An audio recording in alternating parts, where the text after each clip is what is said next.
The altar is burning, the sacrifice is consumed, and something begins to rise. Leviticus 1 verse 9 says, "The priest shall burn all of it on the altar as a burnt offering, a food offering with a pleasing aroma to the Lord." A pleasing aroma, a fragrance that reaches heaven, a sign that obedience has been offered and worship has been received. This is the offering that rises. Not just smoke, not just scent, but surrender, a life laid down, a heart fully given. Obedience that pleases God. In the ancient world, smells mattered. Incense, spices, perfumes, they carried meaning. And when the fire consumed the offering, the rising aroma symbolized something deeper. Worship that delighted God. It wasn't about the animal. It wasn't about the ritual. It was about obedience, because obedience is worship, and worship is obedience. The offering that rises is not about performance. It's about surrender. It's about saying, "God, I give you all of me." And when we do, heaven responds. God never wanted empty rituals. He wanted hearts. He wanted lives. He wanted obedience.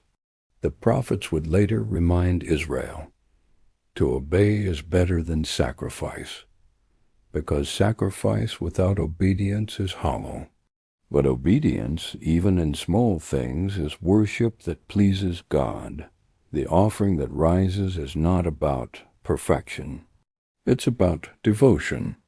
It's about living with integrity, humility, and faithfulness. It's about saying yes when it's hard. It's about trusting when it's unclear. It's about obeying when it costs. And that obedience rises like incense before God. What does this look like in modern life? It looks like forgiving someone who hurt you. It looks like serving when no one notices.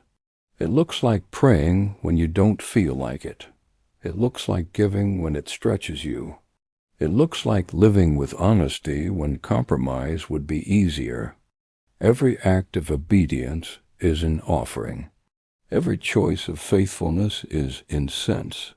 Every surrender is a fragrance that rises. And God is pleased, not because we're flawless, but because we're faithful. The ultimate offering that rose was Jesus. His obedience was perfect.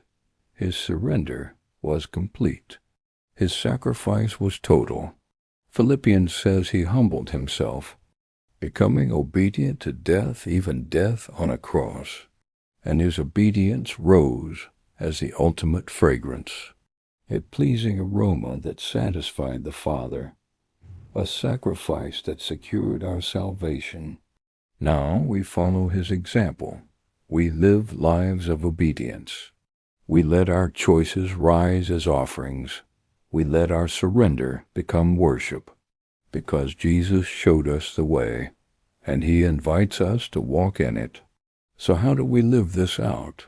Serving others without seeking recognition, staying committed when it's inconvenient, giving freely, even when resources feel tight, believing God's promises when circumstances seem impossible.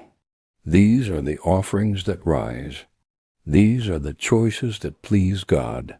These are the acts of worship that smell sweet in heaven. The altar still stands. The fire still burns. And the call still echoes.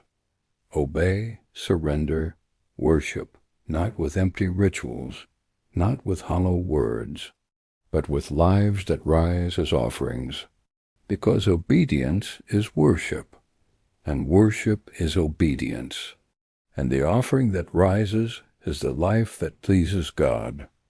Father, teach us to obey, to live lives that rise as offerings, to surrender fully, to worship with integrity. Let our choices be incense before you.